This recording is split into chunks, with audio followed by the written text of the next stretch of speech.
You're listening to The Crap Goth, and welcome to my channel of absolute randomness where you never know what I'm going to talk about. Today is a subject which probably not a lot of us want to talk about or know about or even think about, but it is losing somebody, losing a pet, and basically it's grief and loss.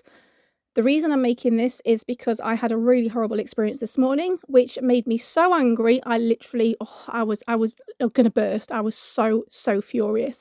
And then I started to cry uncontrollably, got myself together and thought I need to talk about this because it really pissed me off. Okay, so for those of us who have had the unfortunate experience of grief, which, I mean, to be fair, it's going to be a lot of us, whether it's grandparents, parents, children, pets, just however or whoever you lose, it is always hard. And I don't think it's a normal thing. You know, I know people say, you expect to lose your parents or you expect to lose your grandparents. I don't think that's a really fair thing to say because although it's the normal thing of life, I guess, with age, that doesn't always kind of happen with everybody. And I know for certain when I lost my own mum, I was not prepared for it in the slightest. I mean, she died in an awful RTA, to be fair, but I don't think it matters how you lose somebody. The fact they are gone absolutely rocks you to the core. And I don't think it matters how old you are either. Because it's really hard to try and talk without crying at this point. The reason I'm doing the podcast today is because I lost my little boy last year and he was 11 years old. Now, he was born with half of a working heart. There is a whole load of YouTube videos on there. If you go back and look on my channel, which is The Crap Goth, and also my little boy's channel, which is Kraken The Box, then there is a lot of backstories. I've done videos on grief and loss on there as well. And it was a really big video to do because obviously everyone handles things differently. Now, one of the things today I want to kind of raise is the expectations around your grief. And it really, really pisses me off that people are expected to follow this pattern. Like, you're supposed to have these certain stages of grief and there's anger and there's hurt and there's disbelief and all this kind of stuff, which is potentially true. But I think every single person is different. And it really, really gets on my nerves that you are supposed to follow this pattern. And it doesn't always work for everybody. And the example I'm going to use is basically this morning I came off the phone with my psychiatrist that I've had to wait quite a long time for a phone call with. Now, I'm openly suffer from mental health. I have schizophrenia. I have a lot of anxiety issues, and I'm very, very open with this also on YouTube as well. But I haven't actually seen anybody to do with with losing my child. And I speak about it openly again on YouTube videos, and I talk to my friends about it. But I've been waiting for almost a year. It's a year next month since I lost Kori, and I have had no grief counselling. I've had no therapy, I've had nothing. And that's not because I didn't want it, that's because there's been no services available whatsoever. I have just been taken on just by Cruise Bereavement Services, and that is over the phone, and I have my first phone call in about a week's time. I'd rather it was a face-to-face, but it's not, so I just have to take whatever I can get, basically. So my mental health team rang me this morning and asked me how I was doing. So, being completely honest with them, I said, not very well at all. In fact, I'm not sleeping, I'm not eating and drinking properly, I can't stop crying, I cry literally every single day. It's getting towards the year, so obviously things are hitting me really, really hard, and I just don't feel as I'm coping very well at all. What I don't want to be told is fucking statistics that anybody can get off Google, and that is exactly what she came out with. And I mean, no disrespect to her whatsoever, I am not at all belittling anybody's medical experiences or knowledge or anything else. This is my personal opinion. I did not need her to turn around and start spouting at me that 12 months actually, scientific research has proven that 12 months of grief is about standard. So everything I'm going for is normal. And she used that word, and that's what I'm going to talk about today, normal. Now, correct me if I'm wrong, and I'm sure people will. No part of losing a child at 11 years old and having them die in your arms, which is exactly what happened to me and my little boy, is fucking normal. It is not normal to watch your child pass away. in any circumstances at all. Now with Kori, it was from heart failure and kidney failure, and it was a very, very long-term thing. He knew he was in palliative care. He knew he was going to pass away. I was having to plan my child's funeral before he even passed. I woke up every day and went down to his bedroom not knowing if he had already gone. And every day I had to live with that. And then I had the trauma of it actually happening to me. And he was in my arms and he was in his bed at home, surrounded by his teddy bears and everyone who loved him. And he slipped away. And I was absolutely, as you can imagine, I was a mess, an absolute mess. Now, for somebody to then turn around who's in a profession which deals with mental health, knowing already that I've just come out of a psychiatric unit because I wasn't coping very well, to then turn around and tell me that that is normal, I wanted to knock it into next week. Now, I'm not a physically violent person. I would never actually harm anybody. I am just verbalising how I felt. I don't think it is normal at all to lose your child. When I lost my mum, I didn't feel that was normal. I didn't feel it was normal at all. And obviously it's expected to lose your elders, but I'm not at all belittling that because I was a frigging mess when I lost my mum. I've lost friends. I've lost so many people. But to me personally, losing a child, it's like grief. Oh my God, a million times just more intense than anything I've ever experienced in my entire life. Like a whole section of my soul has been ripped out and buried with my little boy. Now, I have been called lucky, which makes me cry. It makes me laugh because Kori was a YouTuber.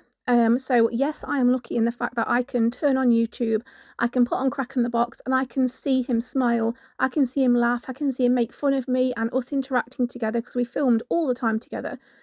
I can see him on my channel as well, you know, so I am lucky in that aspect, yeah.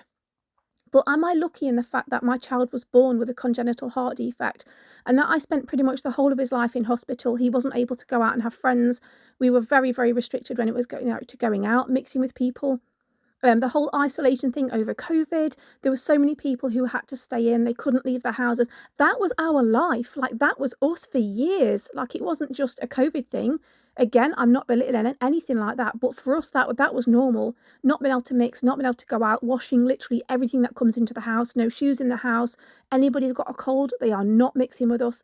That has been our life. That's been my life for nearly 12 years.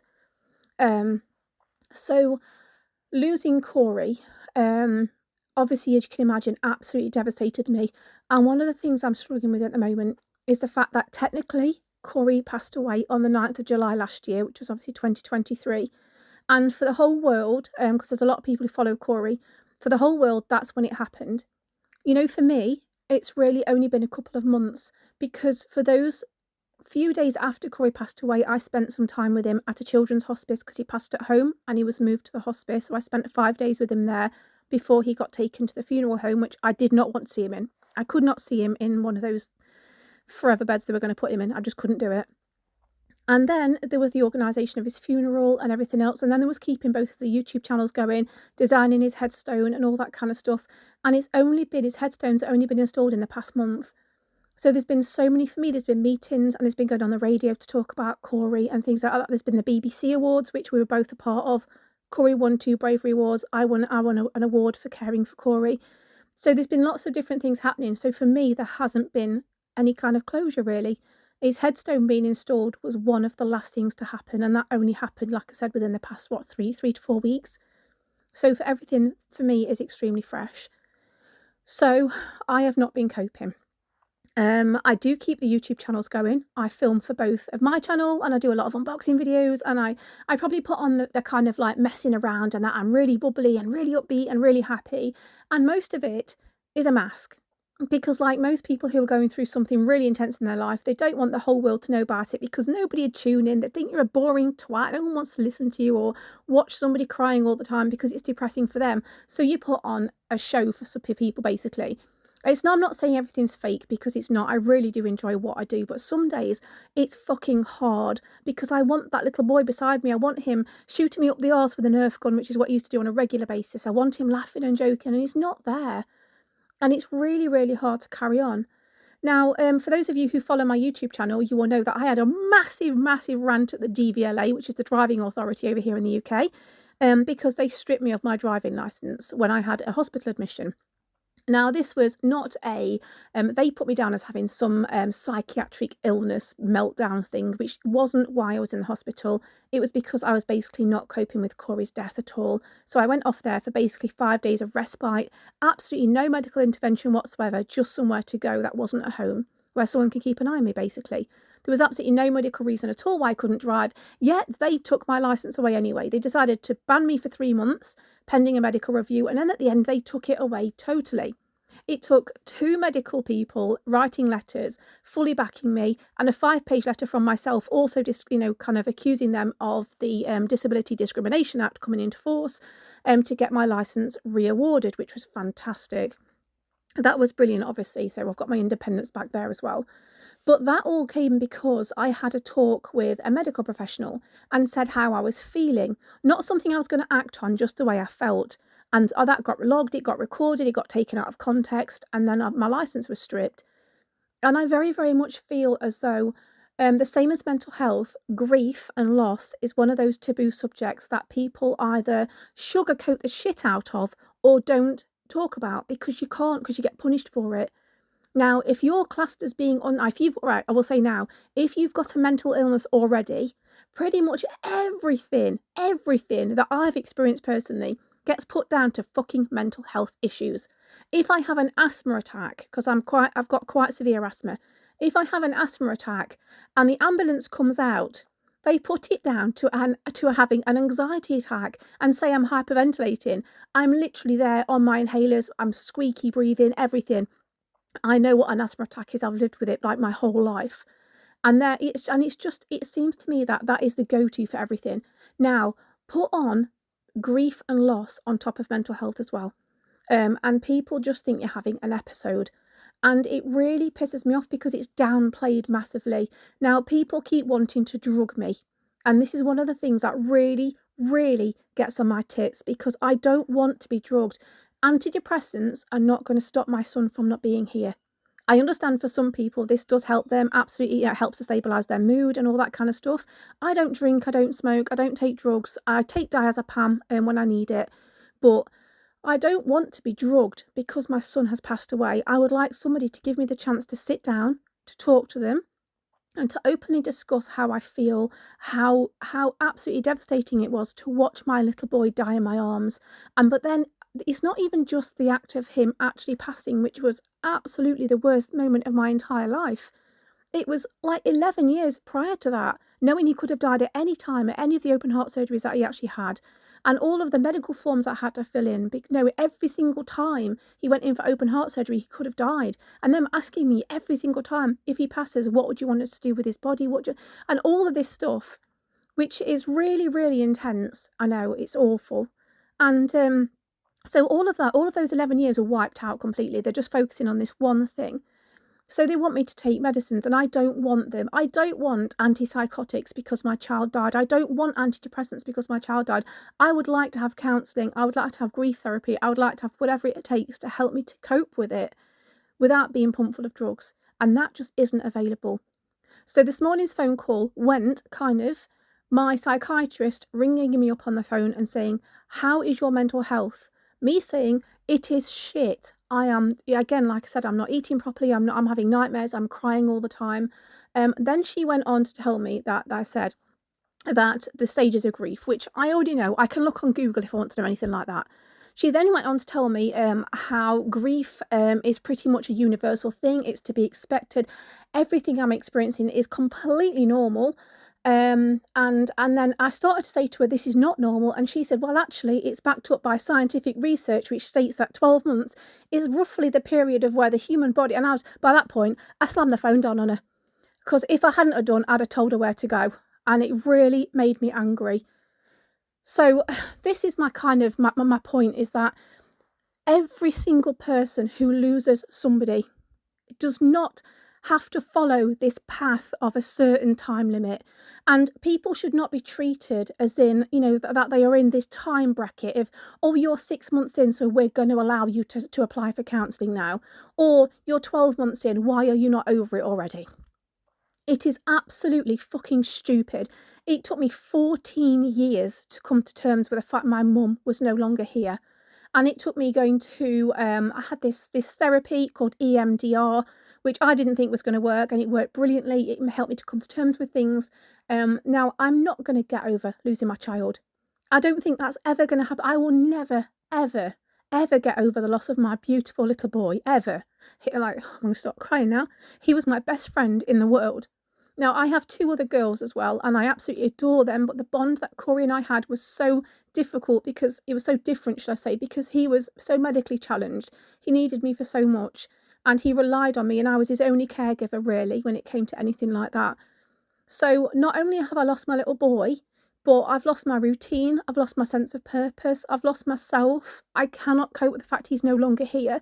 I go down every day and I see his bedroom is empty, his toys are still there. I will always have his bedroom. We both share a YouTube studio, so his side of the studio is all beautifully laid out with his silver play button and all the gifts he's been given from all over the world. That will always stay there as well. But it's also a constant reminder about the fact I'm now on my own. I don't have him.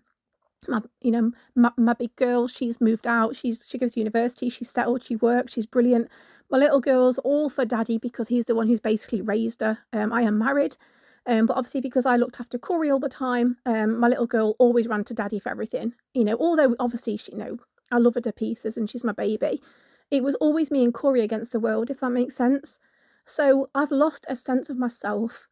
And so to have somebody who is a professional to such a high degree ring me and tell me that what I'm feeling is completely normal, I just wanted to scream at her, because literally nothing is normal about watching your child die or having your child pass away.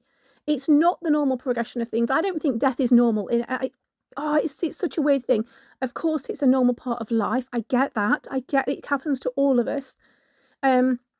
But I don't think that you can ever say it's normal for anybody, because you can be a completely grown-ass person and lose your parents and still feel like a little child who just lost their world. So for me to actually lose my child, we always knew it was going to happen, but for it to actually happen, it is not normal. None of it is normal. It's not normal to go out every single week, several times a week, and visit a headstone that has my little boy's photo on it and talk to him and tell him about my day, knowing he's buried in the ground.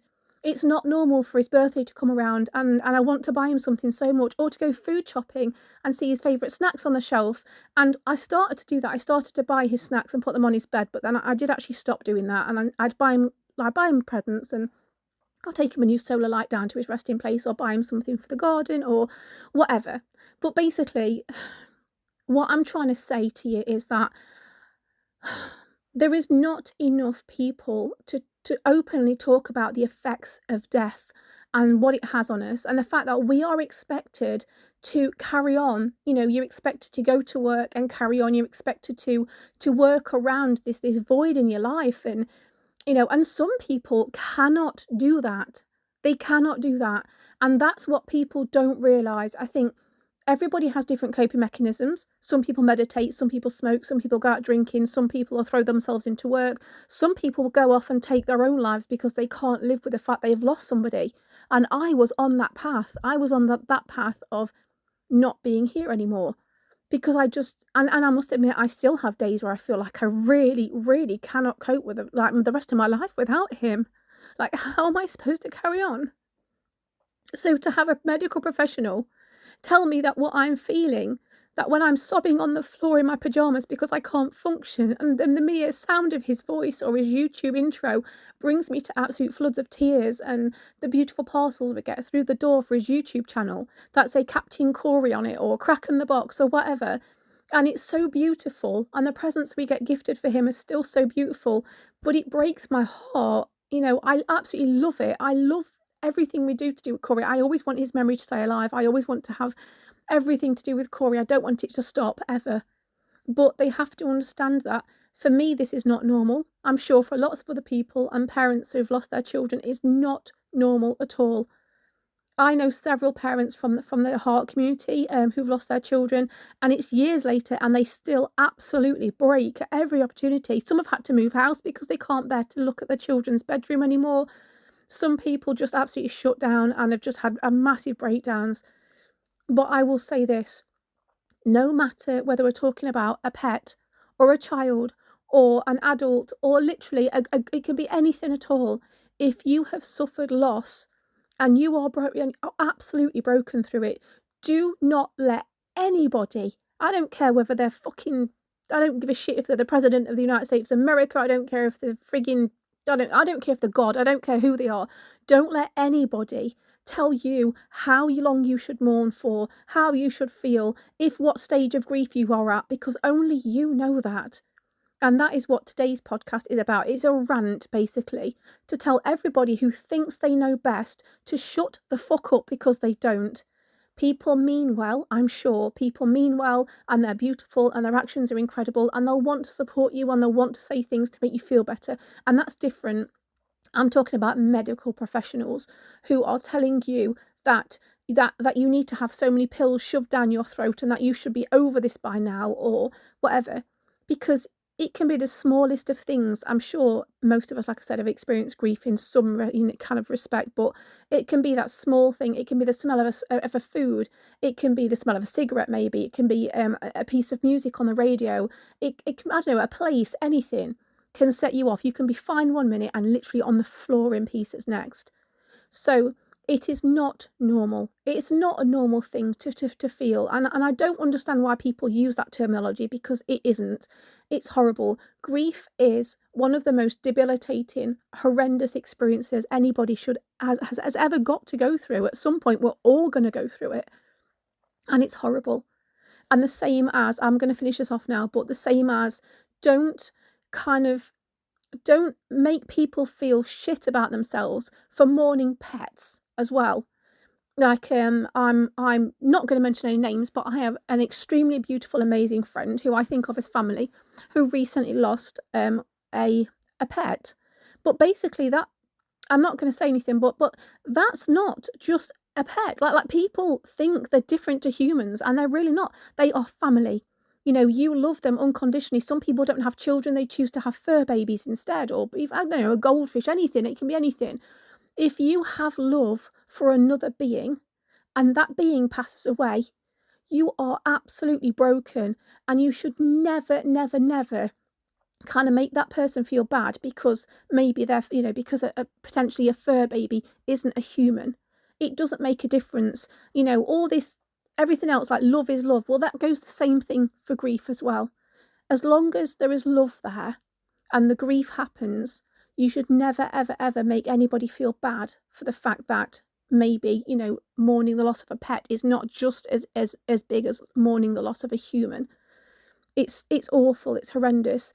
You just need to show some compassion, show some understanding. Just be there for that person. They might not want to speak about it for weeks, and all of a sudden they might need you there for a hug, or they might just need you to open up and talk to. Just be there for somebody. But at the same time as well, another thing that I personally experienced was being pushed to talk, and I didn't want to. And really quickly, when my son first passed away, there was a couple of friends, and they really were lovely friends, and they are lovely people, genuinely lovely people, and they were very, very pushy, and I'm sure in their heads that they just wanted to be their support, to support me and let me know that they were there for me. I did not want to talk about it. I didn't. All I needed to do was focus on getting myself through every single day up until my son's funeral. And then at the funeral, I allowed myself to break. But if I broke before then, I knew I would end up in a psychiatric hospital, or I'd end up trying to do something that I really I shouldn't be doing. But, and these people basically texted me every single day. Please talk to us, open up to us. You need to talk about it. You need to do this. And then, something, you don't need to do anything that you're not ready for. And I think that is what made me shut down to so many people. The fact only you know what is right for you. Me personally now, I do talk about Kori. I'm very, very open about grief. I talk to other families who are about to lose their children. I talk to families who have lost their children. We're still doing all this fundraising in Kori's name. There's so many things that I'm very open about. But I'll have days where I just don't want to talk to anybody and I can't deal with it. And I think you need to respect that as well. So if you've got somebody who doesn't necessarily want to open up, leave them, because they will come to you when they're ready. If you're concerned about them, that's different. Maybe reach out once. If they ask you to back off, just please back off. But if you think mentally they're not doing well, then obviously seek help for them. That's fine. But just respect people's wishes, respect people's feelings, understand that we all grieve at different times and for different lengths of time. And it doesn't matter whether it's a dog, a cat, a child, a grandparent. It doesn't even matter if it's a yucca plant from your living room. If you love something living, and it passes away, then that grief is yours and nobody can tell you what to do with it. So that's it really. That's all I'm going to say. I know I've been waffling on for quite a long time, but I feel really, really strongly about this. So please just be compassionate, be patient, and if anybody says anything you don't like, call them out on it. Obviously be a lot more polite than I was this morning with my mental health workers. I mean, I didn't swear at this time. I didn't swear. I just put the phone down and just wouldn't answer the phone again. But it's really, really difficult. It's a difficult subject. People sugarcoat stuff, but just talk if you want to. If you don't want to, don't talk. You handle things how you need to, okay?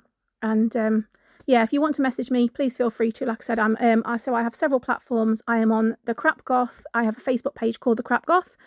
You can always DM me on there if you want to talk about anything. I have my YouTube channel, obviously, again, the Crap Goth. Please do pop over and subscribe. That'd be absolutely fantastic. Thank you. You can also leave me notes on there and I will pick them up. I'm on TikTok as well, at Pixie Crap Goth. There's just lots of things. I'm pretty much everywhere. But obviously, if there's anything you do want to talk about, or if you've got any questions for me, please don't hesitate to ask. I do dedicated videos as well. So I do a Q&A set of videos. So if you actually want to participate in anything like this, whether it's to do with bereavement, child loss, anything at all, please do. Just send me a message via Facebook and then I will get back to you.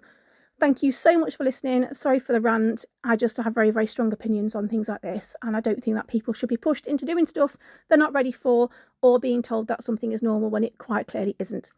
Thank you so much for listening. I am the Crap Goth and I shall speak to you next time. Hopefully about something a little bit more positive. Okay, take care. Bye.